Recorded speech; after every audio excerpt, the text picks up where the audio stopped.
राज्यसभा सांसद कपिल सिब्बल ने प्रधानमंत्री नरेंद्र मोदी से पश्चिमी एशिया संकट पर बोलने की अपील की। उन्होंने कहा कि कच्चे तेल के बिना कोई व्यापार नहीं चल सकता और मौजूदा हालात भारत की अर्थव्यवस्था पर गंभीर असर डाल सकते हैं। सिब्बल ने सवाल उठाया कि ऐसे समय में भारत की भूमिका क्या होगी और सरकार को स्पष्ट करना चाहिए कि संकट से निपटने के लिए क्या कदम उठाए जा रहे हैं।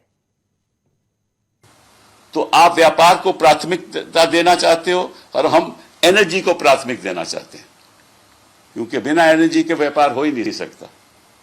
The whole argument that is sought to be made is that we are reliant upon the United States of America for our trade because we have maximum trade with the United States of America, which is right. But fact of the matter is no trade can flourish, no manufacturing can take place in the country without energy.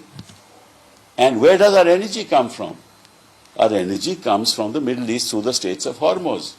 50% of crude oil we get through the Straits of Hormuz. And 80 to 90% of our LPG requirement, liquid petroleum gas, comes from the Hormuz Strait. So if we don't get LPG, if we don't get crude oil, and 88% is imported, India imports 88% of crude oil, 88% हम crude oil import करते हैं, आयात करते हैं। तो अगर वही बंद हो जाएगा तो हमारी फैक्ट्रियां चलेंगी कहां से? तो आप बात करते हो अमेरिका के साथ ट्रेड की, आपको अमेरिका को खुल के बोलना चाहिए कि आप तो हिंदुस्तान का नुकसान कर रहे हो।